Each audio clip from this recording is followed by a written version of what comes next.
Static booster में देखेंगे प्रमुख लोक नृत्य। खेल गोपाल किस राज्य का प्रमुख लोक नृत्य है? तो ये असम का है। इसके अलावा कली गोपाल भी यहाँ किया जाता है। लाई हरोबा किस राज्य का प्रमुख लोक नृत्य है? तो ये ऑप्शन सी मणिपुर का है। संकीर्तन लोक नृत्य भी यहाँ किया जाता है। मुखौटा किस राज्य का प्रमुख लोक नृत्य है? तो ये अरुणाचल प्रदेश का है। युद्ध नृत्य भी यहाँ किया जाता है। सरूल किस राज्य का प्रमुख लोक नृत्य है? तो ये झारखंड का हो जाएगा। ऑप्शन बी जात्रा लोक नृत्य भी यहाँ किया जाता है। गरुड़ वाहन किस राज्य का प्रमुख लोक नृत्य है? तो ये तो है उड़ीसा का। इसके अलावा घूमरा लोक नृत्य भी यहाँ किया जाता है। घूमर किस राज्य का प्रमुख लोक नृत्य है? तो ये राजस्थान का, ऑप्शन ए। उसके अलावा कठपुतली यहाँ का प्रमुख लोक नृत्य है। बंडवानी किस राज्य का प्रमुख लोक नृत्य है? ये ऑप्शन सी छत्तीसगढ़ में किया जाता है। इसके अलावा पंथी नृत्य भी यहाँ किया जाता है। असम का प्रमुख लोक नृत्य है कली गोपाल है, बिहू है और बिछुआ। ये तीनों ही यहाँ के हैं। इसके अलावा जो अंकिया नाट भी यहाँ किया जाता है। तो ऑप्शन डी हमारा राइट आंसर हो जाएगा। मेहंदी किस राज्य की लोक कला शैली? तो राजस्थान की। राजस्थान के लोगों को जो है मेहंदी लगाने का शौक होता है। आयुध निर्माण दिवस कब मनाया जाता है? तो 18 मार्च को बनाया जाता है। आयुध का निर्माण 18 दुश्मनों को मारने के लिए किया जाता है। ऐसा ट्रिक हो गई है।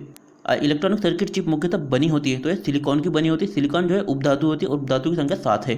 केंद्रीय पादप संग्रहालय कहाँ स्थित है? तो ये जो शिवपुर कोलकाता में स्थित है। ऑप्शन ए राइट आंसर होगा। इसके अलावा जो भारतीय जूट निगम भी कोलकाता में स्थित है। सेफ्टी लैंप का आविष्कार किसने किया था? तो ब्रिटिश वैज्ञानिक Humphry Davy. Option B right answer होगा। विद्युत बल्बों में कौन सी गैस भरी जाती है? तो ये ऑर्गन भरी जाती है। वायुमंडल में अधिक मात्रा में पाई जाने वाली ये निष्क्रिय गैस है ऑर्गन। चूहों का जहर बना होता है तो श्वेत फास्फोरस से बना होता है। Option A. लाल फास्फोरस है जो माचिस की तिल्ली बनाई जाती है।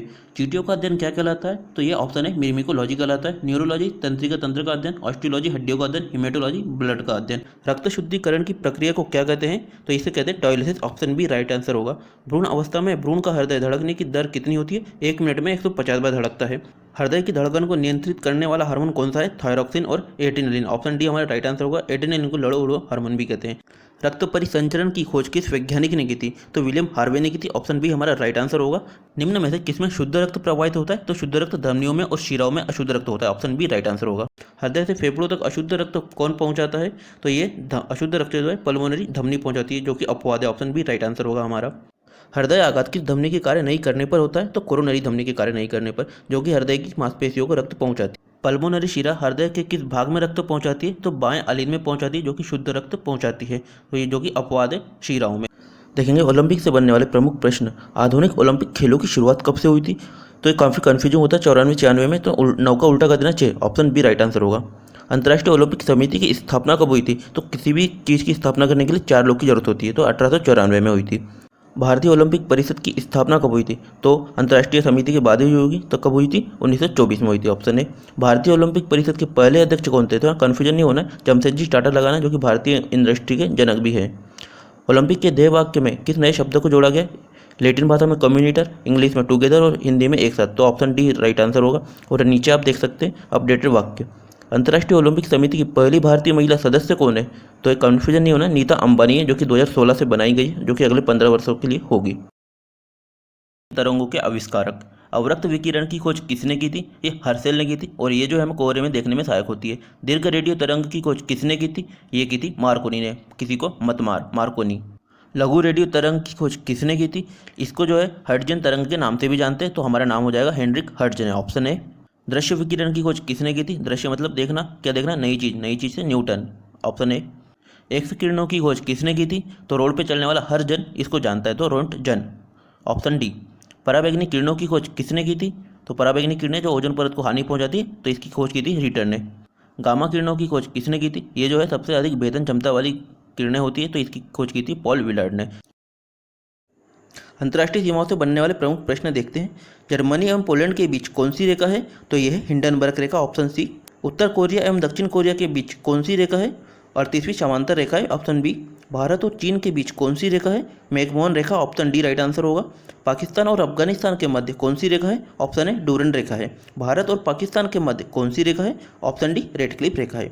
मैगिनॉट रेखा किन दो देशों के मध्य है? ये जर्मनी और फ्रांस के मध्य है। यूएसए और कनाडा के मध्य कौन सी रेखा है? 49वीं समांतर रेखा है। रूस और फिनलैंड के मध्य कौन सी रेखा है? ये मेनरेम रेखा है। भारत और अफगानिस्तान के मध्य कौन सी रेखा है? तो ये है डूरन रेखा। सर्क्रिक रेखा किन दो देशों के मध्य विवाद का कारण है? तो ये भारत और पाकिस्तान के मध्य है। ऑप्शन बी राइट आंसर होगा। और ये जो है पाकिस्तान के सिंध प्रांत और गुजरात के कच्छ के रण के बीच विवाद का कारण है। भारत का एक राष्ट्रपति होगा किस अनुच्छेद में वर्णित है? अनुच्छेद 52 में। राष्ट्रपति का निर्वाचन किस पद्धति द्वारा किया जाता है? समानुपातिक प्रतिनिधित्व और एकल संक्रमणीय मत पद्धति दोनों द्वारा। ऑप्शन डी हो जाएगा। राष्ट्रपति को पद की शपथ कौन दिलाता है? भारत के मुख्य न्यायाधीश दिलाते हैं। भारत के एकमात्र मुख्य न्यायाधीश जो राष्ट्रपति व उपराष्ट्रपति के पद पर कार्य कर चुके मोहम्मद हिदायतुल्ला है।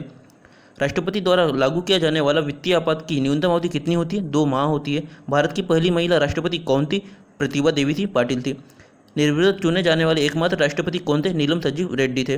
राष्ट्रपति पद के लिए क्या क्या योग्यता होनी चाहिए? 35 वर्ष की आयु होनी चाहिए, लोकसभा का सदस्य होने की योग्यता और लाभ के पद पर ना हो। ऑप्शन डी हो जाएगा। राष्ट्रपति पर महाभियोग किस अनुच्छेद में वर्णित है? अनुच्छेद 61 में वर्णित है। राष्ट्रपति पर महाभियोग की शर्तें क्या क्या होती है? तो ये होती है 14 दिन पहले राष्ट्रपति को लिखित सूचना देनी पड़ती है। किसी भी सदन में ये लाया जा सकता है, 2/3 मतों से पारित होनी चाहिए। तो ऑप्शन डी हमारा राइट आंसर होगा। तो अगर आपका ये कीमती समय उपयोगी साबित हुआ हो तो वीडियो को लाइक करें, चैनल पर नए तो सब्सक्राइब करें और वीडियो को अधिक से अधिक शेयर करें।